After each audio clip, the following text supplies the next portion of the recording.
I like to go for long walks. Walks that cleanse the lungs and cleanse the spirit.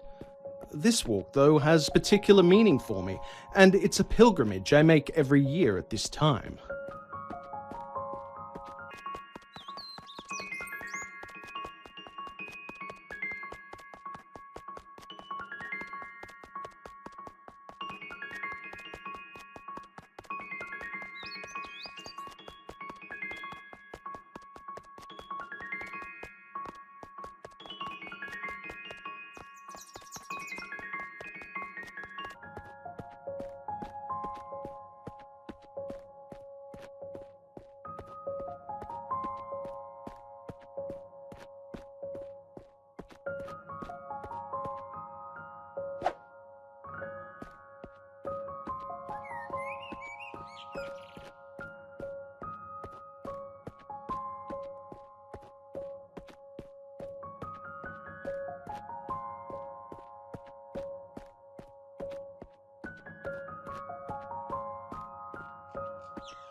I can remember every detail of my wife's appearance, even though she's been gone for nearly 10 years.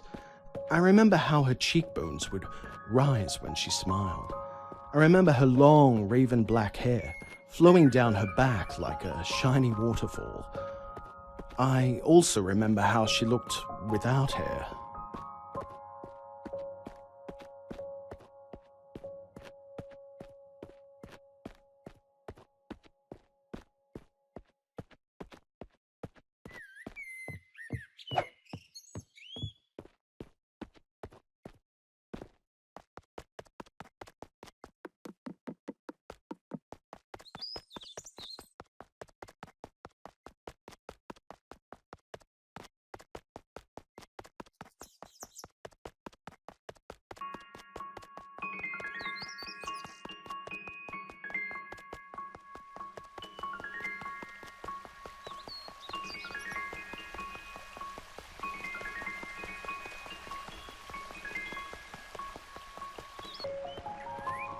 She was still beautiful, and she could still smile, but not as often as she used to.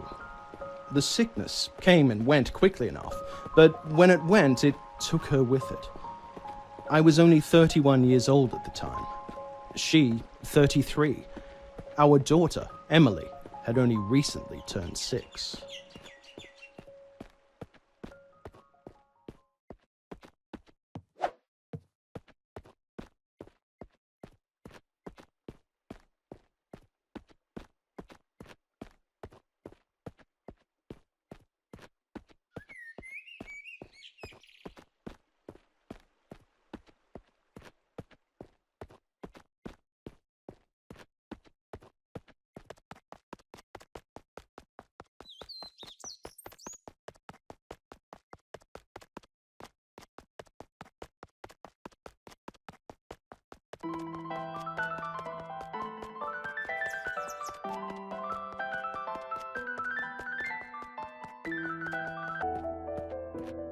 It's hard enough for a parent to raise a young child on their own, doubly so when the child is of the opposite gender. Yet that's precisely the predicament I found myself in when Cassandra died.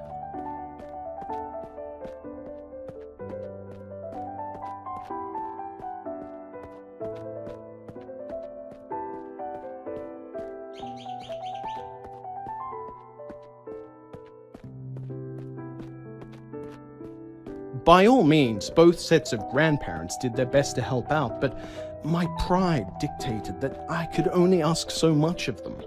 I needed to prove to everyone, not least of all myself, that I could do this. I had no desire to be the all but absent father that my own had been, and endeavored to spend as much time as I could caring for my daughter in the most direct way possible.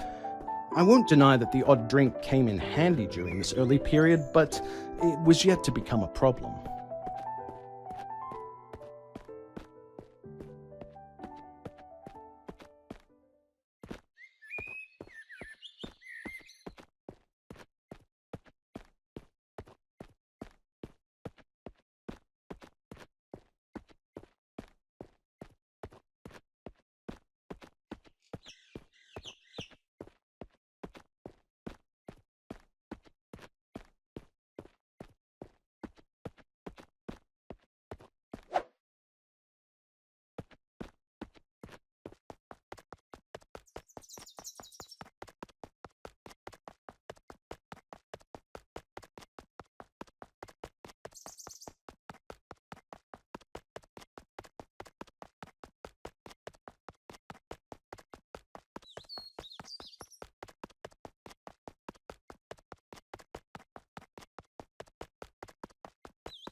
Much greater challenges in the early days were the ones that people would think almost trivial.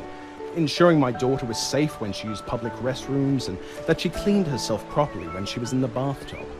Responsibilities that would normally fall upon the female parent, when there is one.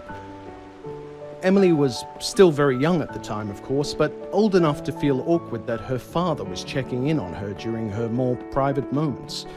There's no denying that the presence of a woman would have alleviated much of the burden cast suddenly upon both of our lives.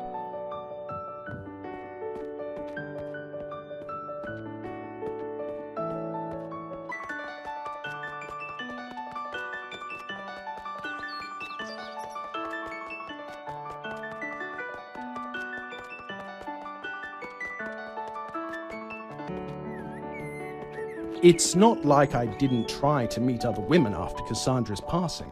I even went on the odd date, but, well, between my teaching job and my responsibilities as a single parent, it was hard to not only find the time, but to find someone to babysit for the evening, without calling upon the goodwill of the grandparents yet again.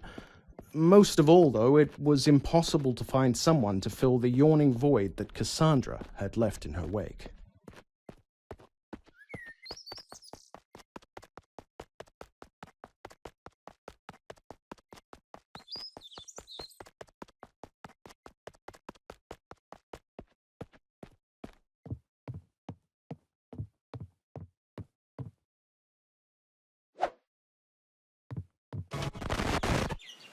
I never asked you to be alone, my sweet. You'd have had my blessing if you had found someone else. All I would have asked was that she be a good mother to Emily.